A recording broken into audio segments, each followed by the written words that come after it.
Una ciencia inmadura.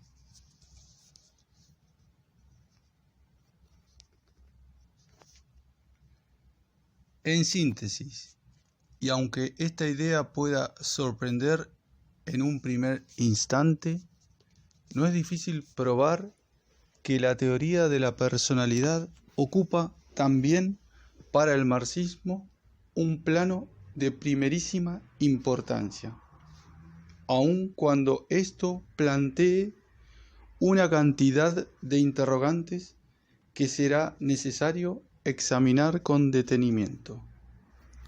En cambio, cuando afirmo que, a pesar de su importancia en el presente y para el porvenir, la psicología de la personalidad, vale decir, nada menos que el núcleo central de la psicología en general, sigue sin ser una ciencia en verdad adulta, esta afirmación puede parecer sumamente vaga, subjetiva, indemostrable y, por añadidura, pretenciosa, ya que proviene de un profano en psicología, de un filósofo.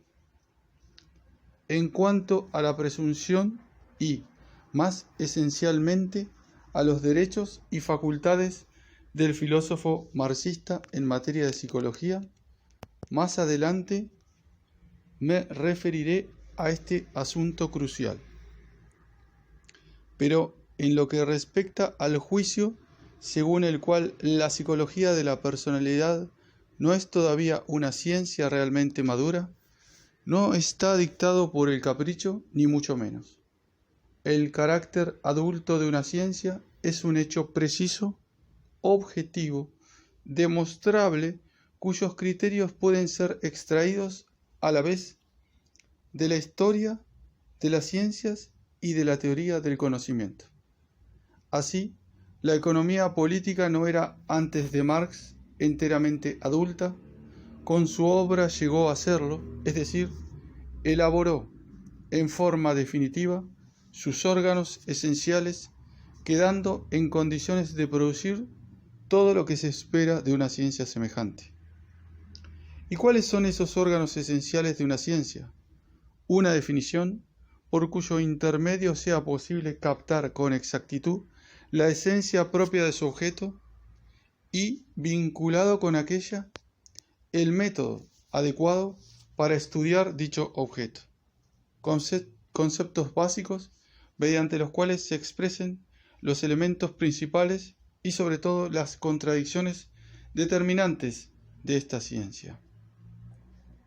Tales órganos permiten investigar con probabilidad de éxito las leyes fundamentales de desarrollo del objeto estudiado y llegar por esta vía, en la medida en que ello dependa de esa ciencia, a dominarlo en teoría y en la práctica, finalidad de toda empresa científica. Definición y método, conceptos básicos, leyes fundamentales de desarrollo, llegados a un grado de justeza que ponga término al período de los tanteos previos. Son estos los criterios precisos, objetivos, demostrables del carácter adulto de una ciencia. En ninguno de estos aspectos aparece la psicología de la personalidad, ni, por consiguiente, en rigor, todo el dominio de la psicología, o si se prefiere, de las ciencias psicológicas, como totalmente adulta. No se trata aquí de la temeraria opinión de un aficionado, sino de la que sostienen los psicólogos profesionales en general. Ciencia en pleno crecimiento, pero muy joven aún, tal es, sin duda, la apreciación que aparece con mayor frecuencia en los balances y diagnósticos de los especialistas. Y esta juventud, vale decir, en la práctica, esta persistente inmadurez se manifiesta desde el comienzo en la incertidumbre en que todavía se encuentra la psicología acerca de la cuestión más vital para toda ciencia: la rigurosa definición de su objeto, la coherente delimitación de su campo y, por lo tanto, la captación de la esencia misma de aquello respecto de lo cual quiere ser ciencia. Problemas de definición. En una declaración común efectuada en mayo de 1957, 5 de los más eminentes psicólogos soviéticos, si bien se manifestaban de acuerdo en muchos puntos importantes, admitían que entre ellos había serias divergencias sobre toda una serie de cuestiones teóricas, en particular las que conciernen al objeto de la psicología. Difícilmente alguien nos contradiga si afirmamos que la situación sigue siendo hoy análoga entre los psicólogos franceses, aun cuando solo se tenga en cuenta a los que se declaran marxistas. ¿Acaso no ocurre lo mismo en el mundo entero? Precisamente allí reside, desde hace varias décadas, una notabilísima particularidad de la psicología. Avanza a pasos rápidos en el estudio de su objeto, pero sigue sin saber con exactitud en qué consiste éste.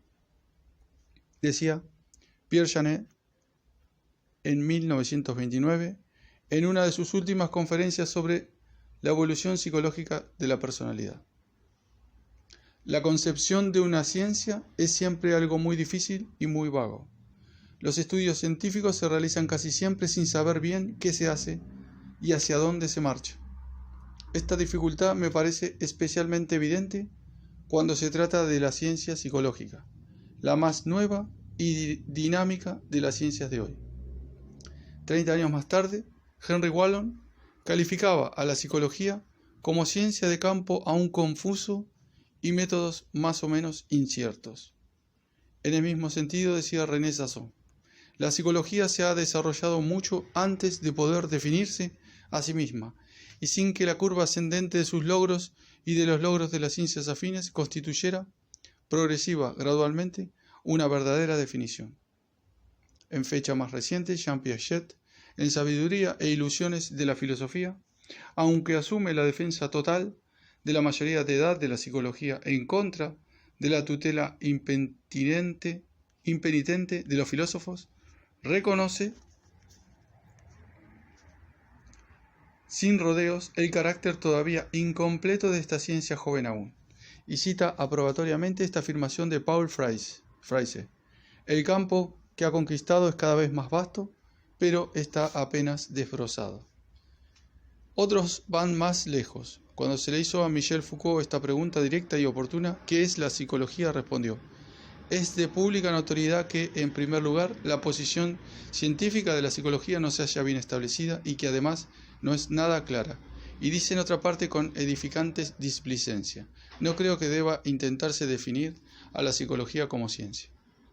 Parece, pues, que el profesor Leontiev hablaba en nombre de toda la colectividad de los psicólogos en el discurso inaugural que pronunció en Moscú en agosto de 1966, en ocasión del 28 congreso efectuado por aquellos.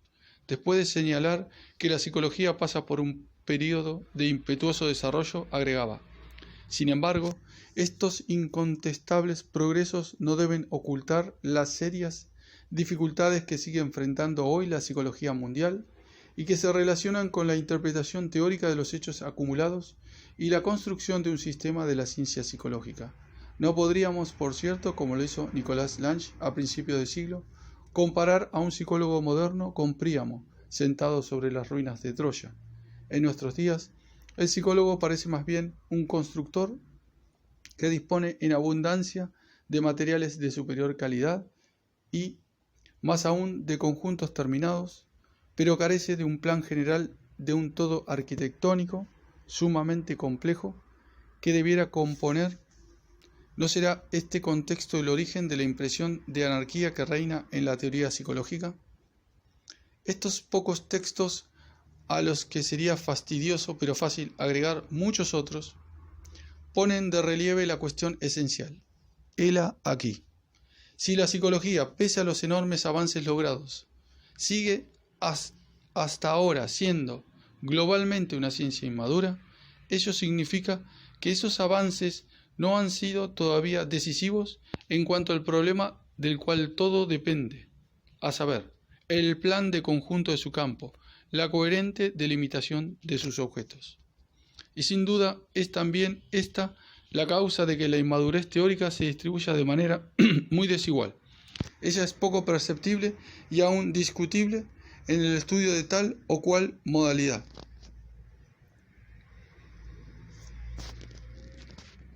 De conducta aislada, pero alcanza su grado más alto precisamente donde se trata del conjunto, donde convergen todos los problemas fundamentales, en la teoría de la personalidad.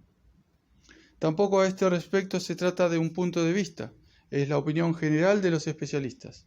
Para convencerse basta, por ejemplo, consultar las actas del simposio de la Asociación de Psicología Científica de Lengua Francesa, Lieja, 1964, para discutir los modelos de la personalidad en psicología. Ya al comenzar su informe, la señora Montmolin propone la idea de que ningún modelo actual de la personalidad agota de manera simultánea y coherente todos los aspectos de la cuestión.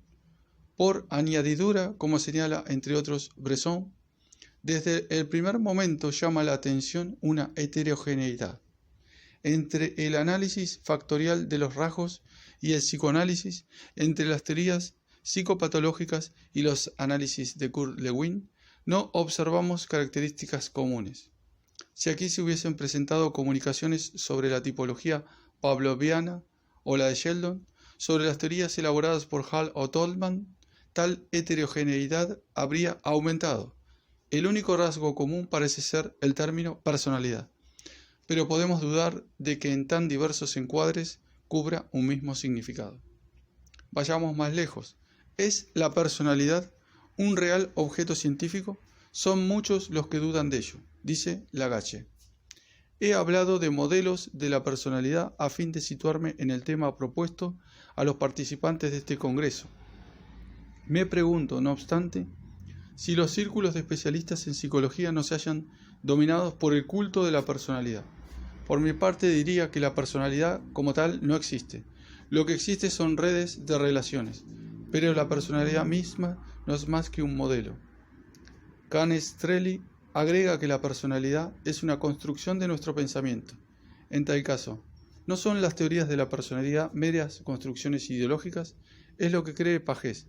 Las ideologías caracterológicas y personológicas son rasgos adaptativos de ciertas sociedades. En ese mismo sentido, Ash y Brunner tienen razón en estudiar los marcos semánticos de la representación del otro y las teorías implícitas de la personalidad que allí se revelan. Nuestra psicología científica de la personalidad es una parte más o menos diferenciada de las ideologías a la vez normativas y cognitivas que regulan estos enfoques. A su vez, Pichot estima que los modelos de la personalidad podrían ser considerados como un reflejo de los modelos sociales. Es probable que no sea una simple broma la observación según la cual el modelo factorial jerárquico de Spearman no podía nacer sino en Gran Bretaña, donde, siguiendo la fórmula tradicional, tal como el factor G de Quine is the fountain of honors, mientras que el modelo democrático de Thornstone reflejaba la concepción norteamericana de la sociedad.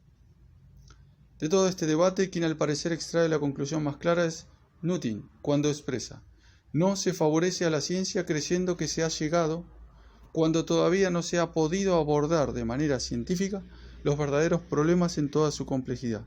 Se tiene a veces la impresión de que la psicología de la personalidad se encuentra actualmente en esta etapa preliminar de preparación del terreno.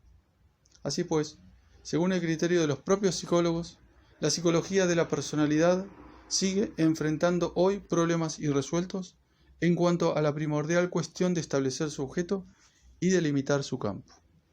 ¿Acerca de qué exactamente se quiere elaborar una teoría cuando se emprende la tarea de construir la teoría de la personalidad? Es evidente que mientras un interrogante tan decisivo no haya recibido respuesta, la psicología de la personalidad permanecerá en el nivel de preparación del terreno mientras queda postergado, como lo expresara Leontiev, el sistema mismo de la ciencia psicológica en general. Pero hay algo más grave. Vistos de la manera más general, los problemas de definición en materia de psicología de la personalidad parecen ser cuestiones no solo irresueltas, sino insolubles. Planteemos primero el más elemental, referente a la especificidad especificidad del estudio psicológico de la personalidad con relación a su enfoque biológico, en el sentido más amplio del adjetivo. En otras palabras, planteemos la cuestión general de la definición del psiquismo como objeto científico especial y supuesto material de la personalidad en cuanto a su delimitación respecto del objeto de las investigaciones neuro y fisiológicas. Podemos, en lo que a esto se refiere, tratar de delinear la frontera de tres maneras en las cuales se agotan todas las posibilidades teóricas y que, no obstante, parece conducir las tres a callejones sin salida. A. Se define el psiquismo como una actividad, o cualquier otro término análogo, esencialmente distinta de la actividad nerviosa que le corresponde. En este caso, resulta imposible evitar el dualismo espiritualista del alma y el cuerpo, el idealismo en el sentido marxista de la palabra.